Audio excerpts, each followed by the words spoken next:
Brought to you by PrayLatin.com, makers of prayer cards featuring complete English phonetic renderings of Latin pronunciations.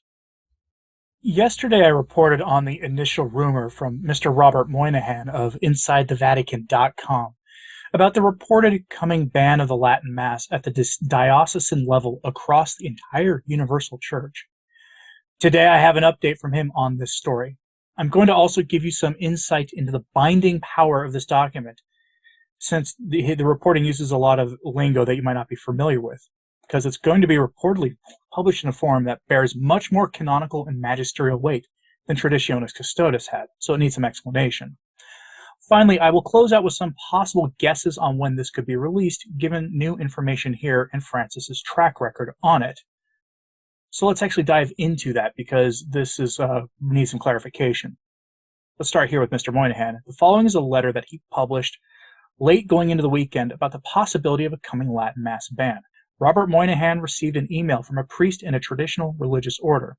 That priest passes on to him what he heard from an archbishop, meaning this is secondhand information before Mr. Moynihan published it.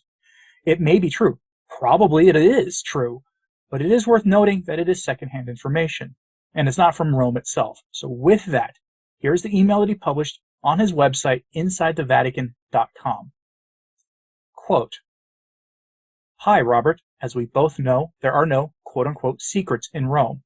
So without revealing the identity, I can tell you that an archbishop in the United States has seen this document about which rumors abound, and confirmed to a priest friend of mine, who is a person of true integrity and would not casually spread rumor, that it does indeed contain what some have guessed at, a further suppression of the traditional Latin Mass, with an exception for religious orders who solely celebrate privately, no parish churches, and some possible further clarifications for the FSP. Here I think he means the FSSP, the Fraternal Society of St. Peter. It was found necessary to issue this second letter because of the lack of implementation of Pope Francis's motu proprio by a good number of bishops around the world, by using Canon 87, etc., which permits bishops to ignore decrees of Rome.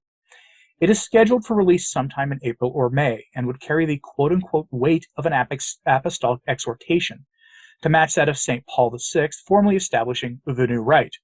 It would effectively take away from the bishops any further say or exceptions in the matter.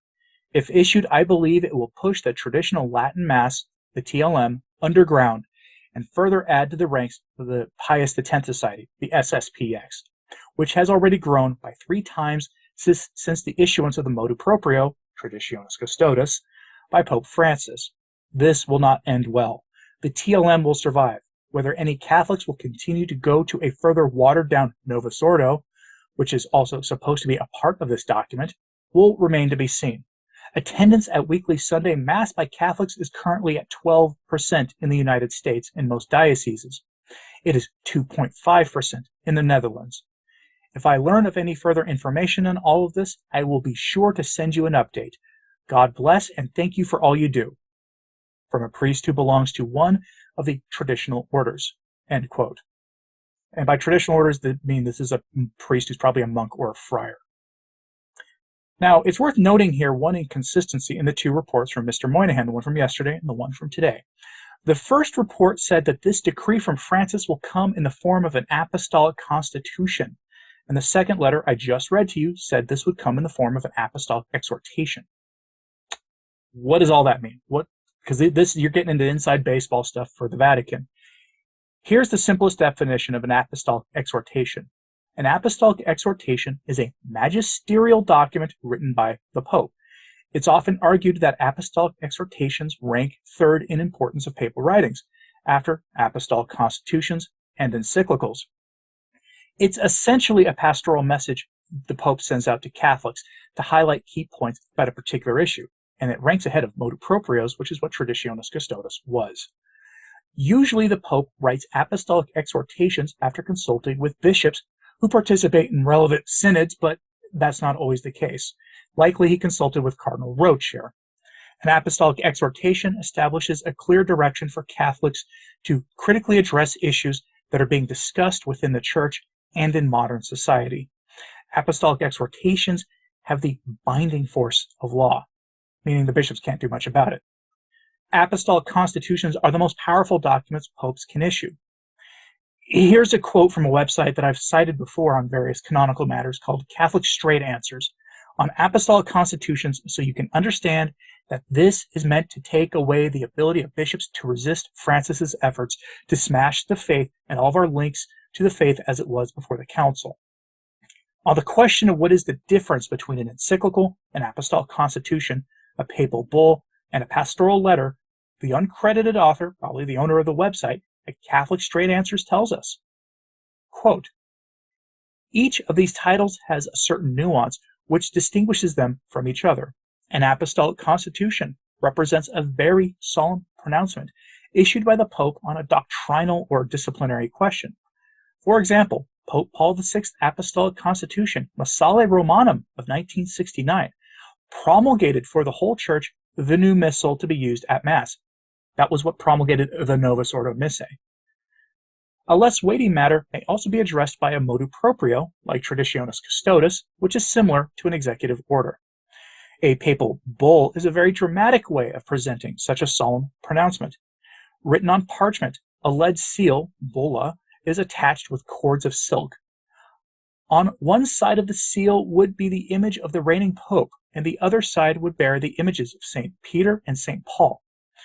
For example, the dogma of the Assumption of our Blessed Mother was issued through the Apostolic Constitution Munificentissimus Deus in 1950 in the form of a papal bull. Even the wording indicates the solemn and definitive nature of the teaching. The document, the one in 1950, begins, quote, the Apostolic Constitution by which is defined the dogma of faith that Mary, the Virgin Mother of God, has been assumed into heaven in body and soul.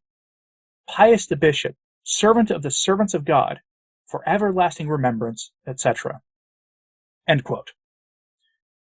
What did that mean in plain language? Francis using an apostolic constitution would not mean it was an infallible act, since the only acts protected by papal infallibility generally have to do with the definition of as yet to be defined dogma or clarifying dogmas that exist. But it is binding on those the document is aimed at. And since we are talking about the liturgy and specifically diocesan masses, that would be the bishops. That's who this document will be aimed at, because they're the ones who have to enforce the papal will.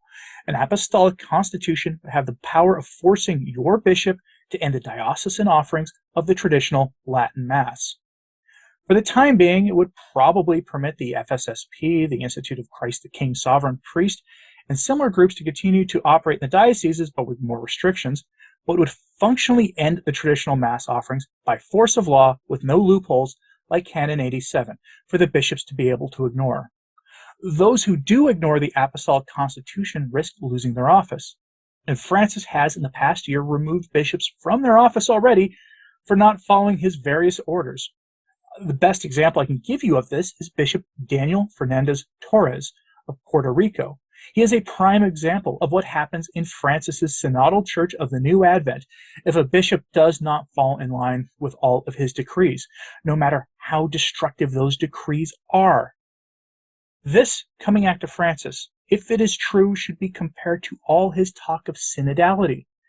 Behind his talk of a synodal church, which allegedly is one that dialogues between the bishops and the laity, where the laity have greater importance in the running of the church, is this truth, a demand that our traditions be abandoned in the name of that same dialogue and listening, especially with the wider world.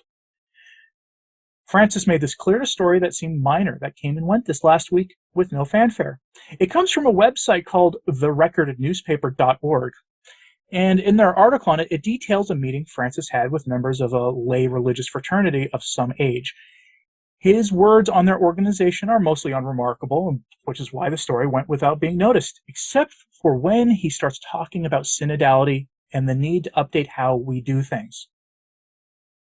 So, from that article, quote, Francis told the representatives that popular piety, expressions of faith blended with specific cultural elements, is a, quote, powerful force of announcing the gospel that has much to offer men and women of our age. However, he asked them not to be afraid to, quote, update their old traditions, quote, in communion with the path of the church. He also referenced what he called, quote, the best text on popular piety, Evangelii Nuntiandi, Paul VI's apostolic exhortation on evangelization in the modern world. Written after the 1974 Synod of Bishops on evangelization, it elaborated on the role of all Christians, and not only the members of the clergy, in sharing the gospel.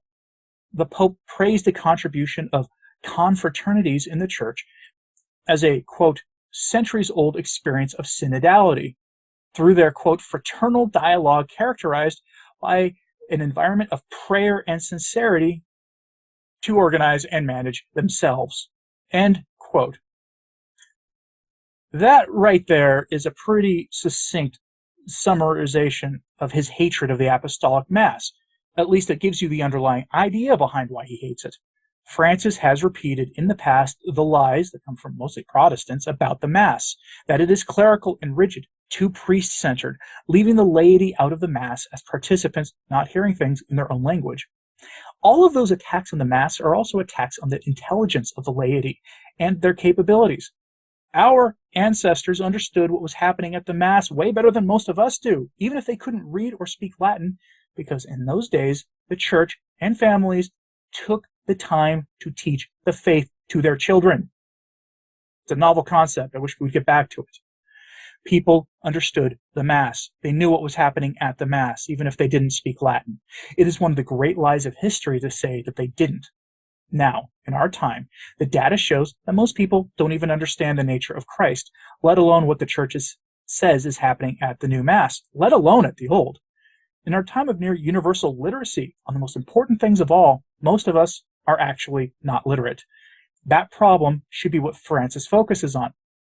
But instead, he is trying to bury the one place where the faith still thrives, where the people can be counted on to have and understand the faith. So, if true, when will this document be published? That letter says either in April or by early May. In the video I did yesterday, we thought it would happen before Lent. So if this one is true, then it could be sometime in April or May. Now this year, Easter is on April 9th, and it is highly unlikely that such a document would be published on Easter Sunday, or a Sunday in general. But other dates that fit Francis's history of publishing on holy days observed mostly by traditionalists, despite us, do jump out on the calendar. The first would be any day during Holy Week, which runs from Monday, April 3rd to Saturday, April 8th. Spy Wednesday, the day that Judas decided to betray Jesus before acting on it, stands out and would be unintentionally appropriate. It's a likely date, as is Holy or Maundy Thursday. Good Friday is a distinct possibility as well, for obvious reasons, and the symbolism there can't be lost if that's when it comes out. None of these days should be discounted. While a Sunday is unlikely, the Sunday after Easter was later rebranded to Mercy Sunday, would be oddly appropriate, all things considered, though it's unlikely. The following Sunday, Good Shepherd Sunday, is also appropriate, but also unlikely because they're Sundays. They're really not a good day to really hit people with news. But 2 days really jump out in May. Either the Feast of St. Joseph the Worker, which is on Monday, May 1st, or, more diabolically, Francis could release this on Friday, May 5th, the Feast of Pope St. Pius V, the Pope who banned new forms of the Mass with quo primum from ever being promulgated, though to what extent is debated by scholars. Pius V enthroned the Apostolic Mass with that act, the traditional Latin Mass, as it gets called, as the Mass of the Roman West of the Church. That would be the most grotesquely inappropriate day to do this, after Easter, which is why if I were the kind of man who made cash bets, I'd put a big bet on that day. But it also may not happen at all. I have talked about Rome's recent habit of releasing fake information to throw people off, and it casts a shadow over everything. I've talked about this numerous times in the past, but it cannot be denied that for whatever reason, Francis is moving full steam ahead on releasing documents to change the Church and to do it relatively rapidly, probably because he recognizes that he has very little time left. I'll let you decide why that is for yourself, though. But for now, let me know what you thought about this in the comments, please. Do you think this is actually true? And do you think, in the aftermath of Easter and the days after Easter, that this is more likely to be true? Let me know in the comments, please. And like and subscribe if you haven't. It does help, as does sharing this on social media. That helps a lot, too. As always, pray for the Church. I'm Anthony Stine. Ave Maria.